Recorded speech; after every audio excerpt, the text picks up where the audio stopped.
As polêmicas envolvendo seleções públicas. TRF1 decide que é ilegítimo excluir candidato que apresentou alterações esporádicas em exame cardiológico para agente penitenciário. E veja também, candidata à bolsa de estudo não pode ser excluída do processo seletivo após convocação feita apenas por tentativa frustrada de ligação telefônica. O Inteiro Teor destaca decisões e temas que estão em discussão na Justiça Federal da Primeira Região. Acompanhe a partir de agora.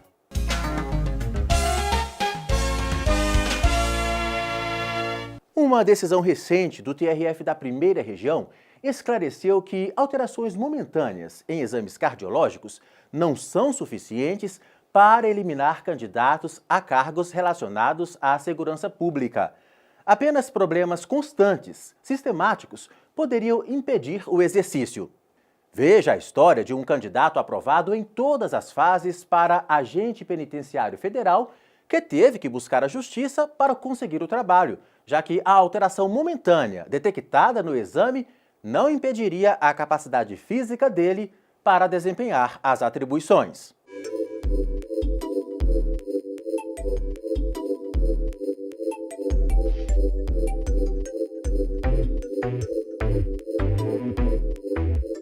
A decisão foi proferida por unanimidade pela 5ª Turma do Tribunal Regional Federal da Primeira Região. Na prática, foi mantida a decisão da Justiça Federal de Brasília, que anulou a exclusão de um candidato do concurso para o cargo de agente penitenciário federal. De acordo com o processo, o candidato foi aprovado em todas as etapas do certame, inclusive nos testes de avaliação física, mas acabou sendo excluído na avaliação médica em virtude de um dos resultados apresentados, o exame que monitora a pressão arterial.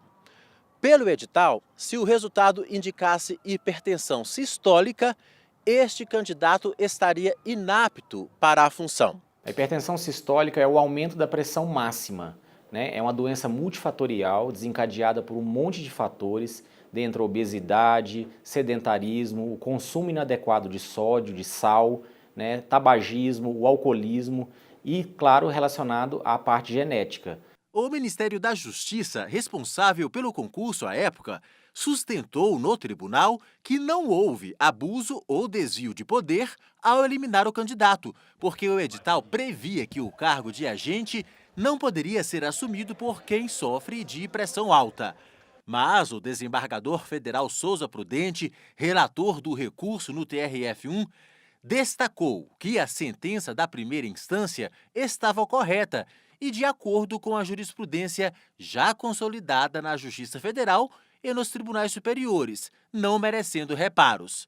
Chamando a atenção para os princípios da legalidade e da razoabilidade, o magistrado ressaltou que o exame MAPA realizado pelo candidato concluiu pela normalidade da pressão arterial do autor, que inclusive já havia atuado na função de agente penitenciário estadual, o que reforçaria a capacidade física dele para desempenhar atribuições do cargo federal.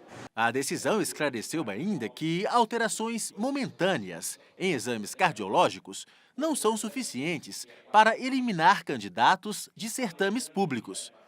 Este advogado confirma a tendência do Judiciário de manter nos concursos candidatos nesta situação. O Judiciário ele vai examinar exatamente a legalidade dos atos da administração.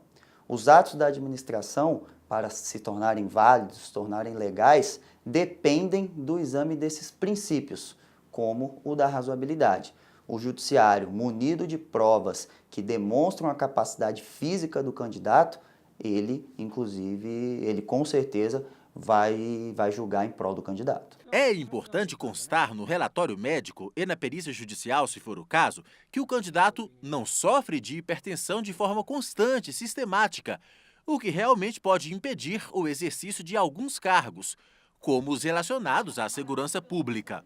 Quando a gente tem uma hipertensão não controlada, com já numa fase avançada e o paciente está sendo submetido a um estresse, qualquer situação de atividade física ou atividade profissional que leve o paciente a desencadear uma situação de risco, é proibitivo, sim, nesses pacientes hipertensos, desencadear ser submetidos a estresse e, com isso, consequentemente, ao trabalho do paciente. Não é o caso do professor Lucas dos Santos Machado. Recentemente, ele passou em todas as fases, incluindo os testes físicos e os exames médicos do concurso para o Corpo de Bombeiros Militar do Distrito Federal. E logo vai assumir a função. A principal preocupação minha era no teste físico, né? Mas aí, como a gente treinava há muito tempo, até que foi tranquilo. E aí, nos exames médicos, eu acreditava não ter nada, né? Mas acaba que a gente pode ser pego de surpresa. Mas graças a Deus não teve nenhum problema e fui aprovado tranquilamente. Mas, se houver algum problema nas avaliações e a situação irregular não for resolvida pela via administrativa, cabe recurso na Justiça. Em fase de recurso administrativo, a gente sempre indica que o candidato junte toda a documentação necessária a contradizer aquilo que o laudo da junta médica apresentou. Caso isso não seja resolvido na via administrativa, a judicialização ela tem um pedido de urgência para manutenção do candidato no concurso e um pedido de mérito, onde a partir do exame de todas as provas que ele apresentar, e se for o caso, inclusive de uma produção de prova pericial na via judicial, se ateste a capacidade do candidato.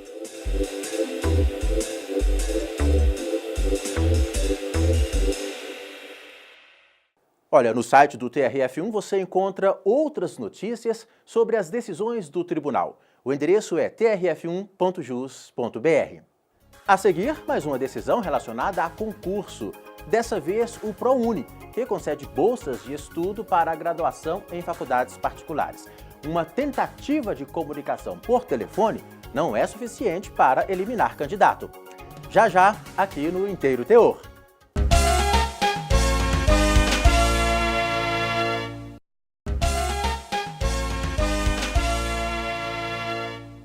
TRF1 decide que candidata não pode ser excluída de processo seletivo por convocação frustrada feita apenas por meio de ligação telefônica.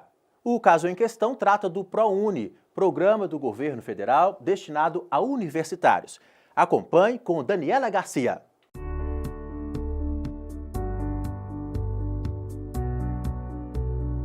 Chegar a uma faculdade é o desejo de muitos brasileiros. E o Programa Universidade para Todos, criado em 2004 pelo governo federal, aproximou as pessoas deste sonho. O ProUni concede bolsas de estudo integrais e parciais em cursos de graduação e sequenciais de formação específica em instituições particulares.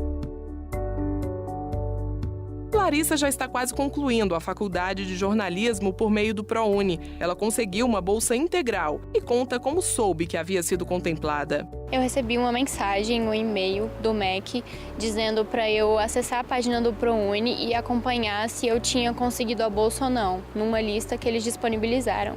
No caso de Larissa, a comunicação ocorreu sem nenhum problema. Mas nem sempre é assim. Em Minas Gerais, uma estudante foi desclassificada do processo seletivo para concessão da bolsa do ProUni por convocação frustrada feita por meio de ligação telefônica. Ela ficou em 13º lugar na seleção e o Centro Universitário de Belo Horizonte oferecia 11 vagas para o programa. A candidata compareceu na data prevista para entrega dos documentos necessários, mas foi informada de que sua vaga estaria condicionada à reprovação ou desistência dos candidatos aprovados dentro do limite ofertado. 2 pessoas não compareceram à entrevista, portanto, os excedentes foram chamados.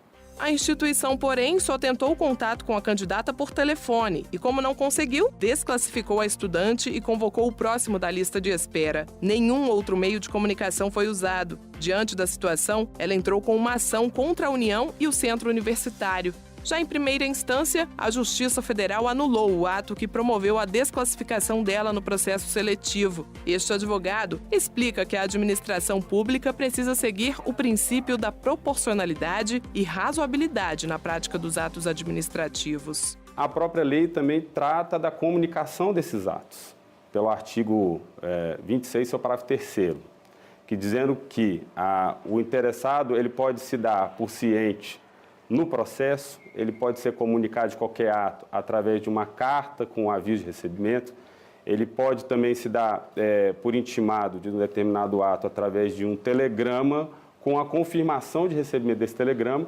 ou outro meio com o qual a administração pode certificar que o interessado foi devidamente intimado para a prática ou cumprimento daquele determinado ato. No caso específico de Minas Gerais, a União recorreu ao TRF1, alegou ilegitimidade para figurar como parte no processo, já que compete ao MEC apenas a pré-seleção dos candidatos com base nas notas do Exame Nacional do Ensino Médio e cabe à instituição participante verificar as demais informações. Sustentou ainda que a autora da ação não comprovou a renda familiar fixada na lei. Ao analisar a situação, a 5ª turma do tribunal anulou o ato que desclassificou a candidata. O colegiado destacou que, sendo o MEC responsável pela aplicação dos recursos do ProUni, a União é sim parte legítima. O relator desembargador federal Souza Prudente ressaltou que, diante da necessidade de complementar a documentação relativa à renda, a instituição deveria convocar a autora por meios que garantissem a eficaz notificação e não apenas tentativas frustradas de contato telefônico em curto espaço de tempo. Larissa também acredita que o contato poderia mesmo ser feito de outras maneiras. No ato da inscrição, a gente oferece diversos recursos para eles entrarem em contato com a gente, como telefone fixo, celular, e-mail.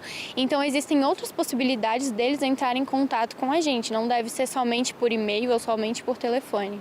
E é importante que o candidato também tome algumas precauções. Interessante que ele mantivesse esse endereço atualizado junto aos órgãos. Segundo, que ele continuasse acompanhando até o vencimento do certame.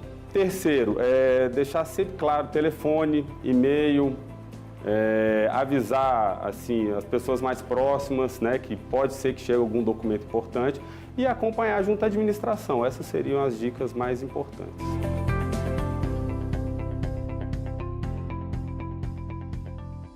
Este foi o Inteiro Teor, com as notícias do TRF da Primeira Região.